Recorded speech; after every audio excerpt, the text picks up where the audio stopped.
सर्वांना क्रांतिकारी जय भीम, जय संविधान।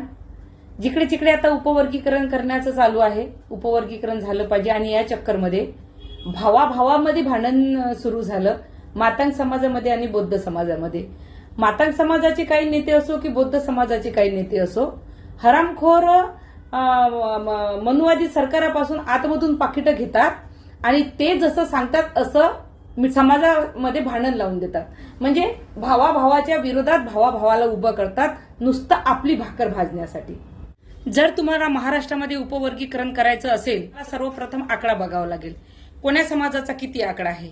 तर काय सरकारकडे तो आकडा आलेला आहे, कोण्या जातीचा किती आकडा आहे? कारण बौद्ध समाजाचा जर आकडा बघितला तर कमस कम 81 लाखाच्या आसपास येतो।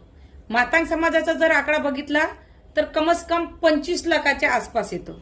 आणि त्यानंतर मग बाकीच्या चांबार आहे, सिपर आहे, कारण शेड्यूल कास्ट मध्ये 59 जाती येतात। कोणी 10%, कोणी 5%, कोणी 15%, ह्या सर्व जाती आहेतच। बौद्ध समाज म्हणतील की आम्ही 81 लाख आहोत, तर मग आम्हाला कमस कम 9% दिलं पाहिजे। मग मातंग समाज म्हणेल की आम्ही 25 लाख आहोत, तर आम्हाला 5% भेटलं पाहिजे। समजा 9% जर बौद्ध समाजाने घेतलं, 5% जर मातंग समाजाने घेतलं, तर 13-14% चाललं, तर मग वाचत किती आहे? शेड्यूल कास्टमध्ये 59 जाती येतात। सर्वांना माझी आग्रतेची विनंती आहे की अगोदर तुम्ही समजून घ्या, उपवर्गीकरण करणं म्हणजे आरक्षण खतम करणं आहे। आरक्षणाला खतम करण्यासाठी ही पहिली शिडी त्यांनी पार केलेली आहे, उपवर्गीकरणाचं नाटक करून। पण मला एवढं म्हणायचं आहे की उपवर्गीकरण करण्याची गरज काय पडली? बाबासाहेबांना 1951 मध्ये आरक्षण लागू केलं आणि जेव्हा आरक्षण लागू झालं तेव्हा जेवढ्या 59 जाती आहेत त्या सर्व एका लाईनमध्ये उभ्या होत्या आणि सरकार आता ही चाल चालत आहे आणि आम्ही आपसामध्ये भांडण करत आहोत, कारण सरकारला हे आरक्षण खतम करायचं आहे। आणि तेव्हा बाबासाहेबांनी जे आम्हाला शिकवलं, जे बाबासाहेबांनी आम्हाला सांगितलं, सर्वांनी आपापलं शिक्षण घ्यायला पाहिजे होतं, त्याचा फायदा घ्यायला पाहिजे होता। पण विषय असा झाला की बाबासाहेबाला समजून घेणारा, बाबासाहेबाच्या विचारावर चालणारा, बाबासाहेबाला वाचणारा एकच समाज, तो म्हणजे बौद्ध समाज।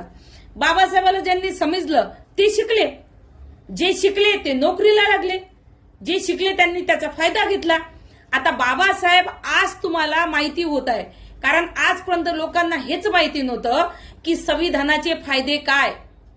संविधान बाबासाहेबांना आम्हाला दिलं म्हणजे संविधानामध्ये काय दिलं हे कोणालाच माहित नव्हतं। जो समजला त्यानं शिक्षण घेतलं आणि त्याचा फायदा घेतला। आता तुम्ही बाबासाहेबाला समजले नाही म्हणून तुमचं नुकसान झालं, म्हणून आजही नुकसान जरी झालं तरी आजही आम्ही त्यांच्या पावलावर पाऊल ठेवून चलून त्यांचा फायदा घेऊ शकतो। शिक्षण घेऊन आम्हाला नोकऱ्या लागू शकतात प्रत्येक जातीसाठी। कारण तुम्ही जर शिक्षण घ्या तर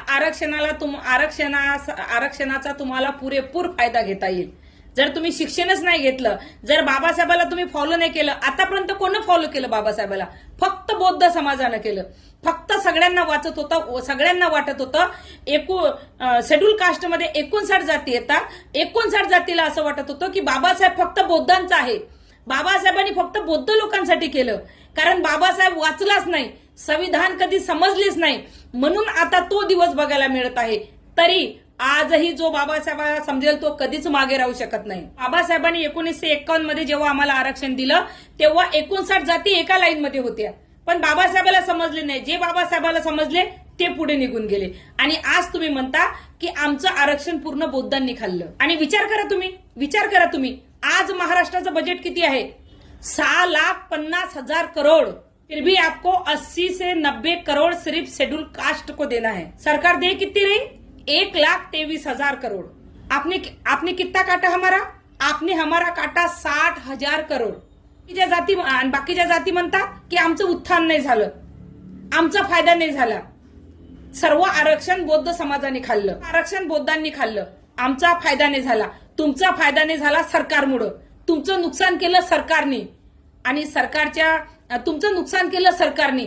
म्हणून सर्व जेवढे माझे भाऊ आहेत सर्वांना माझी आग्रतेची विनंती आहे, मातंग आणि बौद्ध समाजामध्ये आपसामध्ये भांडण करू नका। कारण ज्या जागा वही सवेरा, आजपर्यंत जरी तुम्हाला संविधान समजलं नसेल पण आजही तुम्हाला संविधानाचा पुरेपूर फायदा घेता येते। म्हणून माझ्या सर्व 59 जातीला नम्रतेची विनंती आहे, संविधानाला समजा आणि सर्व मिळून एकत्र येऊन उपवर्गीकरणासाठी लढा, की उपवर्गीकरण होता कामा नये.